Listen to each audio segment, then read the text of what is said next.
அனைவருக்கும் வணக்கம். நான் நந்தினி. வேலூருக்கு பக்கத்துல ஓடுற ட்ரெயின்ல கர்ப்பிணிக்கு பாலியல் தொல்லை கொடுத்து கீழே தள்ளி இருக்கான் 30 வயது இளைஞன் ஹேமந்த். ரயில் பெட்டிகள்ல தனியா பயணம் செய்யக்கூடிய பெண்களை குறிவைத்து அவங்க கிட்ட தவறான முறையில நடந்துக்கிறது, சத்தம் போட்டாங்கன்னா ஓடுற ட்ரெயின்ல இருந்து கீழே தள்ளி கொலை செய்யறது, இதுதான் அவனோட வேலை. இந்த ரயில் சைக்கோ கிட்ட தான் இந்த கர்ப்பிணி பெண் மாட்டிக்கிட்டாங்க. பாவம், அங்க என்ன நடந்தது, அந்த கர்ப்பிணி பெண் அங்க நடந்தது பற்றி என்ன சொல்லியிருக்காங்க? 3 வருஷத்துக்கு முன்பாகவும் இதே மாதிரியான சம்பவம் நடந்திருக்கு. யார் இந்த ரயில் சைக்கோ? இந்த பதிவுல விரிவா பார்க்கலாம்.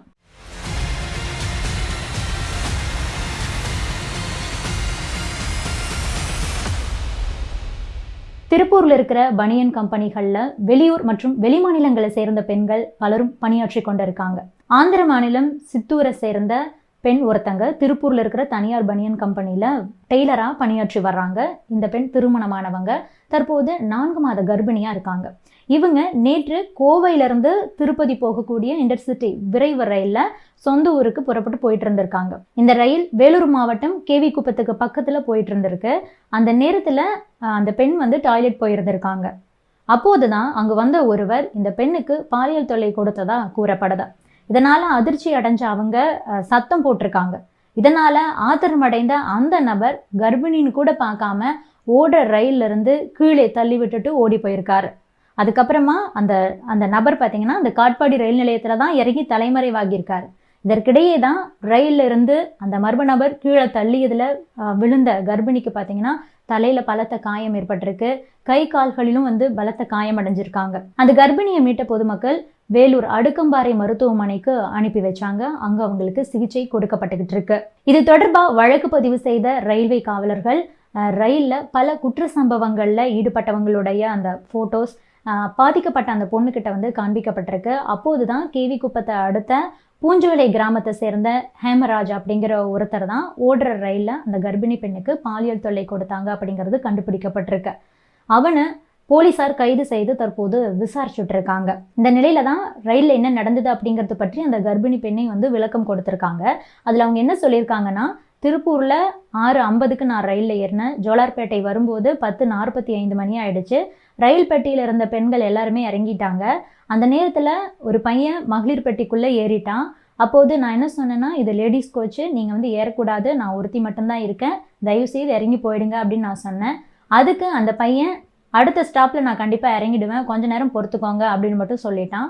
அதுக்கப்புறமா நான் வேறொரு இடத்துல போய் உட்காந்துக்கிட்டேன். பிறகு டாய்லெட்க்கு போன அந்த பையன் ட்ரெஸ் எதுவும் போடாம என்னை நோக்கி வந்தான்.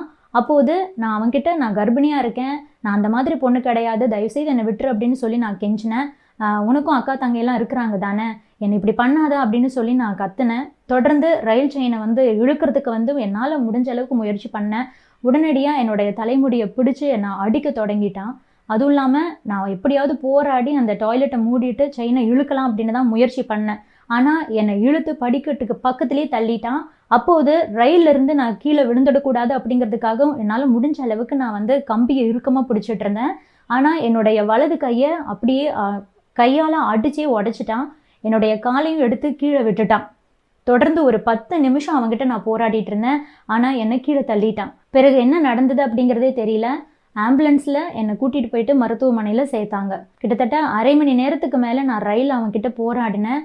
எனக்கு நடந்த மாதிரி வேறு எந்த பெண்ணுக்கும் நடக்கவே கூடாது, அவனுக்கு முடிஞ்ச அளவுக்கு அதிகபட்ச தண்டனையை கண்டிப்பாக கொடுக்கணும், இந்த மாதிரி வேறு எந்த பெண்ணுக்கும் நடக்கக்கூடாது, கண்டிப்பாக மற்ற பெண்ணுக்கு நடக்காது அப்படிங்கிறதுக்கு எந்த ஒரு நிச்சயமும் இல்லை, அந்த சைக்கோவை வெளியிலேயே விடக்கூடாது, குறைஞ்சபட்சம் ஆயுள் தண்டனையாவது அவனுக்கு கொடுக்க வேண்டும் அப்படின்னு சொல்லிட்டு கண்ணீர் மல்க அந்த பெண் பேசியிருக்காங்க.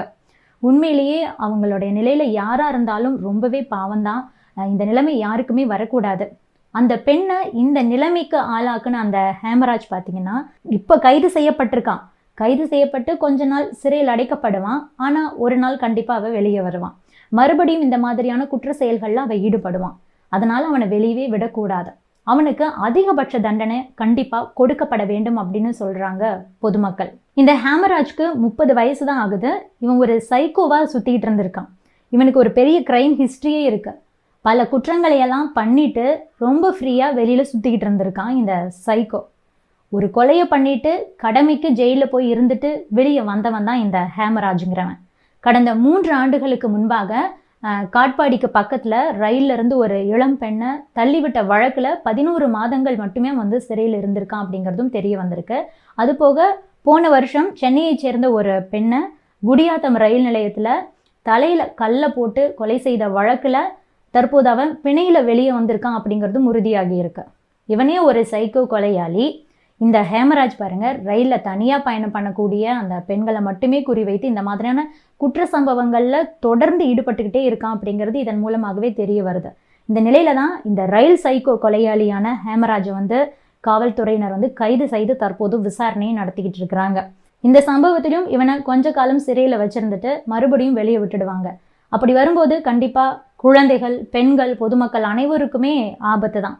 அதனால இந்த ரயில் சைக்கோவை வாழ்நாள் முழுவதும் சிறையில் அடைக்கணும். ஒரு கொலை பண்ணியிருக்கான், பல கொலைகளை செய்யறதுக்கும் முயற்சி பண்ணியிருக்கான். அப்படிங்கும்போது இவன் உயிரோடு இருந்தான் அப்படின்னா மற்றவர்களுக்கு ஆபத்து தான். அதனால இந்த ரயில் சைக்கோவுக்கு மரண தண்டனை கொடுக்க வேண்டும் அப்படிங்கிறது தான் அனைவருடைய கோரிக்கையாகவும் இருக்கு. இது பற்றி நீங்க என்ன நினைக்கிறீங்க? உங்களுடைய கருத்துக்களையும் பதிவு பண்ணுங்க.